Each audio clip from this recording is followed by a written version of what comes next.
They thought these photos were destroyed, buried deep in war files no one was supposed to see. But one survived. A single photo hidden inside the coat of a dead German officer. Men on their knees, half naked, surrounded by soldiers in robes from an empire history says never existed. One man holds a whip, and just before it strikes, a symbol flashes on his belt, the same symbol found carved inside a tomb that hadn't been opened in over 2,000 years. So the question is, who were these men, and what were they being punished for? Welcome to Historia Unseen. I'm John, your narrator and the voiceover artist for this channel. Let's uncover what they tried to erase from history. They found it inside a dead man's coat. Not gold, not diamonds, but something far more dangerous. A photograph that didn't belong to this time. Men kneeling in dust, shadows of soldiers behind them, and a whip in the air. But that wasn't the strangest part, because the soldier holding the whip was wearing the symbol of an empire that should have disappeared 2,000 years ago. This is not just about war. It's about a nation that was born in silence and survived by erasing everything in its path. What you're about to see was never meant for your eyes. Welcome to Historia Unseen. I'm John, your narrator and the voiceover artist for this channel. Let's begin where history pretended nothing ever happened. It started with a locked metal box in the back room of a forgotten museum in Munich. The box had no label, no record, not even a key, just rust and silence. But when it was opened during a storage cleanup in 1994, inside were a few things: a German war medal, an old cigarette case, and beneath it all, a folded photo. A photo that made one man faint. The photo was taken in a desert. 5 men on their knees, half naked, their heads down, their backs scarred. Behind them, a group of soldiers stood motionless. But they weren't wearing German, British, or American uniforms. No, they wore long robes, sand-colored, and their belts carried a mark, a round sun-like symbol with 3 lines cutting through it. Historians called in to examine it went silent, because that symbol matched one found in an ancient tomb near Petra, a tomb that hadn't been opened since the time of the Nabateans, and that was over 2,000 years ago. So how did this symbol appear in a 1940s photo? The museum refused to show the photo publicly. They said it was a fake, but one staff member secretly made a copy, and he began his own investigation. His name was Reinhard Klaus, ex-history professor, fired for saying history books were built on lies. He tracked down the location in the photo, a desert plateau in Iraq, near the border of Jordan. Locals called it Al-Mort al-Monsi, the forgotten death. They warned him not to go, said no birds fly over that land, no wind ever touches its soil, and at night, you can hear the sound of men crying. Reinhard ignored them, and what he found would change everything. He reached the site. No roads, no villages, just sand. But then, he saw them, buried in dust, the tops of stone columns, half-broken walls, and the ruins of something older than any map could show. He found a single whip, still half-buried, still leather-tight, its handle carved with the same sun symbol, and fresh bloodstains. He took photos, he made sketches, he even found bones. One skeleton still had a chain around its neck, the same chain style used in Roman prisons. But when he returned home, he was arrested, not by police, but by military men. No badges, no names. They took his camera, his notes, and disappeared him for 3 weeks. When he was released, he never spoke of it again. So who were those men in the photo? Why were they being punished? And more importantly, who was giving the orders? 2,000 years after their empire fell, some say a secret nation was born after World War I, made up of exiled royals, lost warriors, and forgotten tribes. A nation that built itself in shadows, with no flag, no name, and no mercy. Their goal: to erase enemies without leaving fingerprints on history. And this photograph might be the only proof that they ever existed. When the photocopy leaked onto a forgotten internet forum in 1997, it caused a storm. Some said it was fake, others said it was cursed. But one man, a retired war historian named Dr. Harold Lyman, recognized something most people missed. He zoomed in on the smallest detail. one of the soldiers in the background. His sleeve was stitched with an unusual thread, a deep red zigzag pattern. That design hadn't been used in any modern army.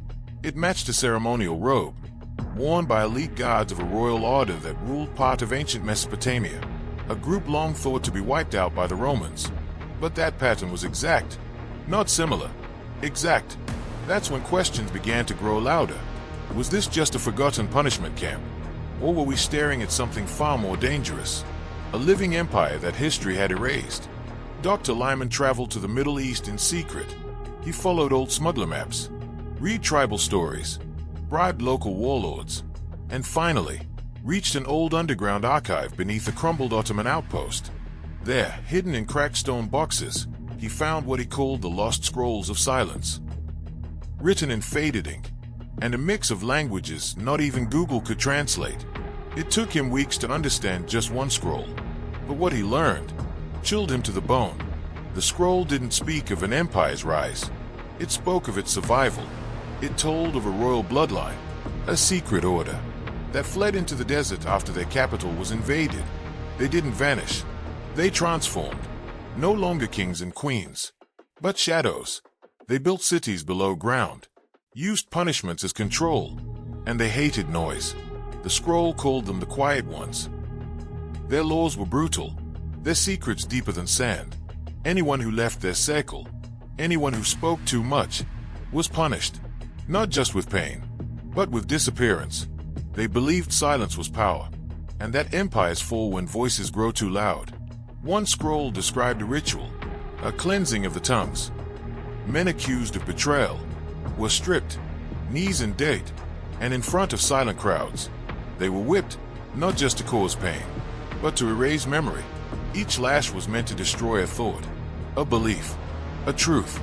And once they forgot who they were left in the sun, until the sun took them too. The scroll had one final line, barely readable. When we are forgotten, we are most alive. Dr. Lyman closed the box. He took one scroll and fled. 2 weeks later, his car exploded. His body was never found. The scroll was missing, and all records of his trip deleted from university logs. But months before he vanished, he had sent one photo to a fellow researcher in America. That researcher kept it hidden for years, until 2012, when he emailed it to a journalist, saying only, "They are still here." The symbol, the robe, the ritual, all of it pointed to one horrifying truth. This wasn't just a forgotten photo from the 1940s.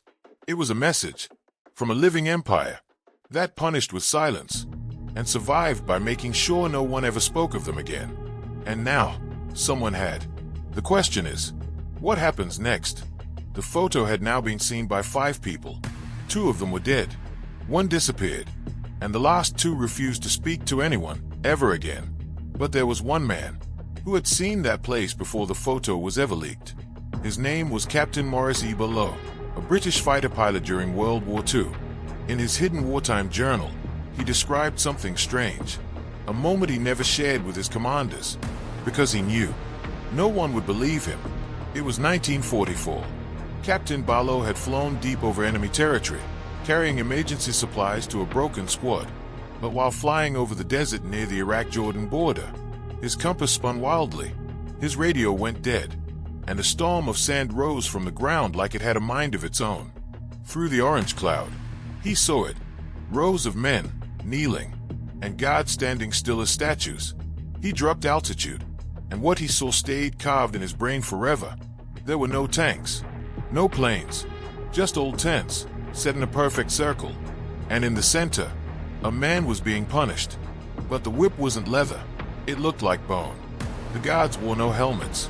Their robes blew in the wind, and one of them raised his head and looked straight at the plane, straight at Barlow, with a face that didn't blink, and eyes that didn't move. Barlow wrote, "I've flown over war. I've seen camps. But this wasn't war. It was something older, something sacred, or cursed."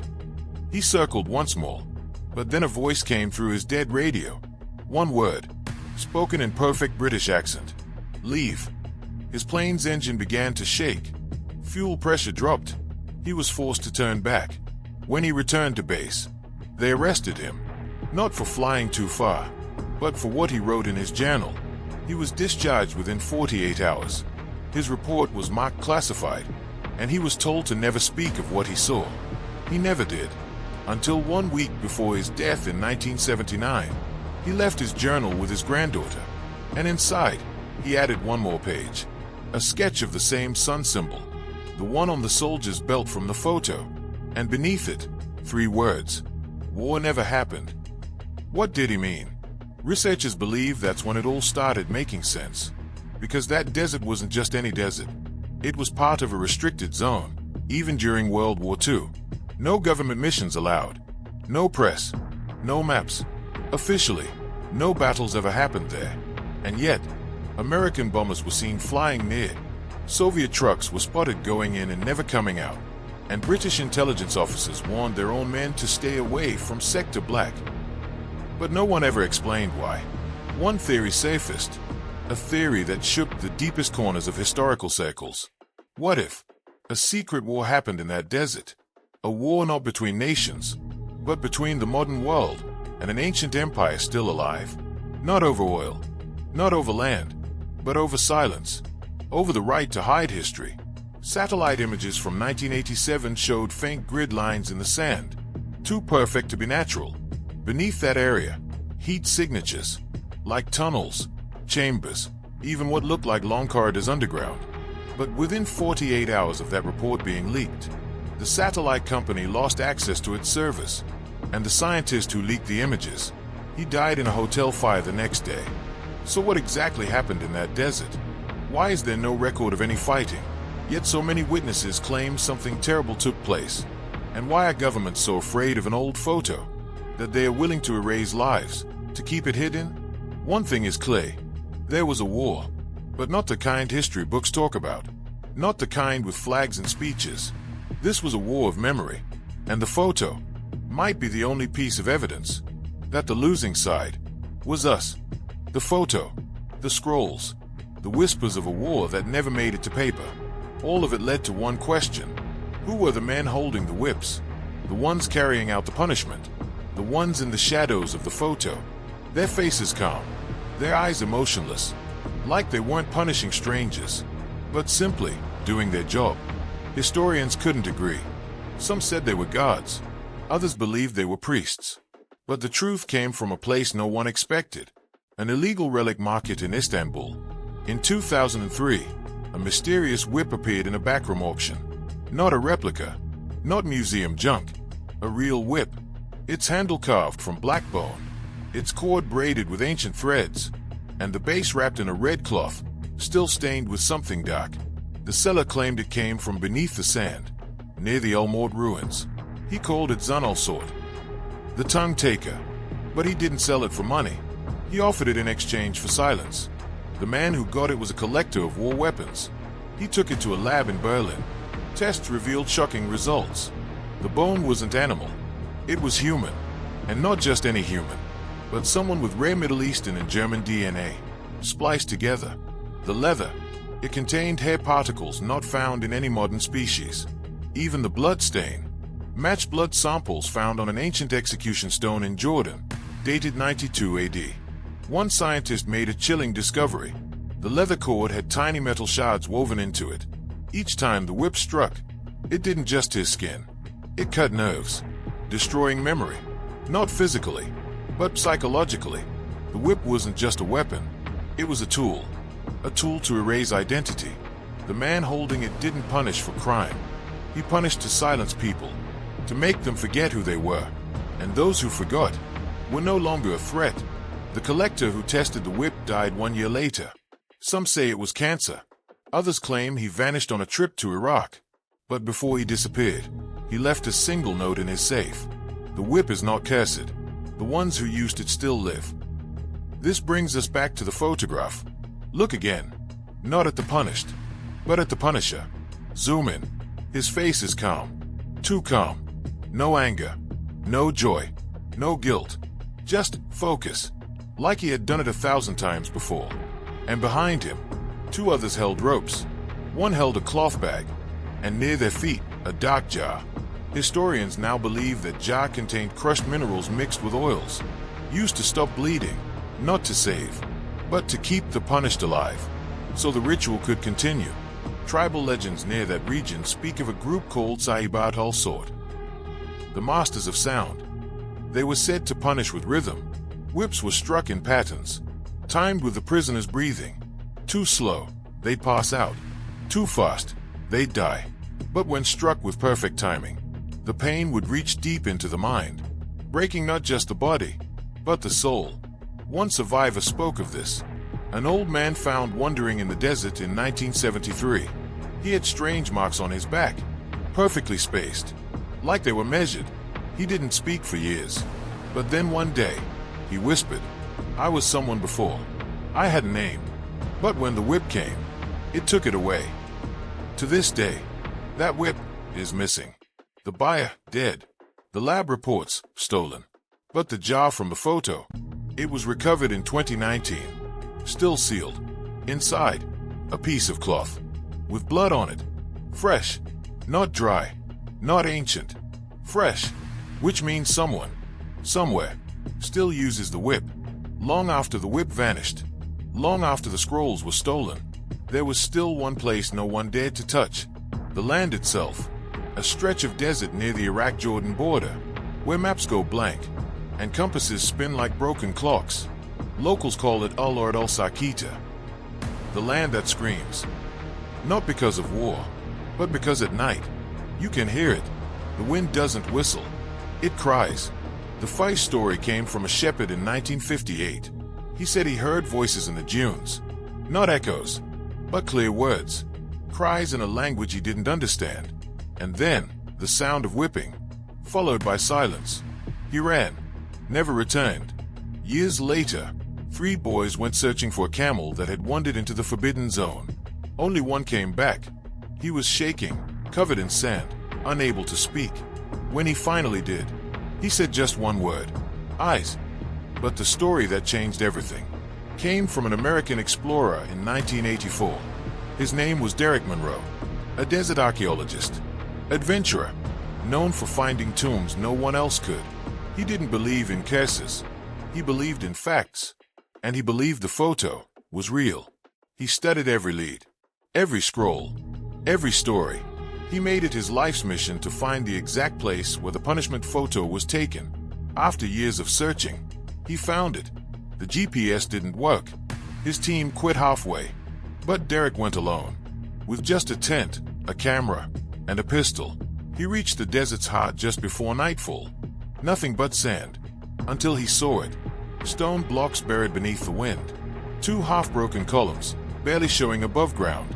And in between them, a square pit. Not deep, but dark. He lowered himself in. And what he found below the surface should have never been seen. A tunnel, perfectly carved. Not by machines, but by hands. Walls lined with strange marks. Not writing, but slashes. As if someone had tried to claw their way out. He walked deeper, until he saw them. Skeletons, chained to the walls. Some still holding onto rusted bowls. Others had no hands left at all. At the end of the tunnel, a single door, made of heavy wood, with a sun symbol burned into it. He pushed it open, and inside, he found a chamber. In the middle, a raised stone platform. Stains around it. Dark, dried, ancient. But above that platform, carved into the ceiling, was an image. A man kneeling, surrounded by robed figures. And behind them, a face with no eyes. Only a mouth, wide open, screaming. Derek took photos. He filmed everything. But then, the wind changed. He heard it. Not outside. Inside the tunnel. A voice, calling his name. Derek. Slow. Cold.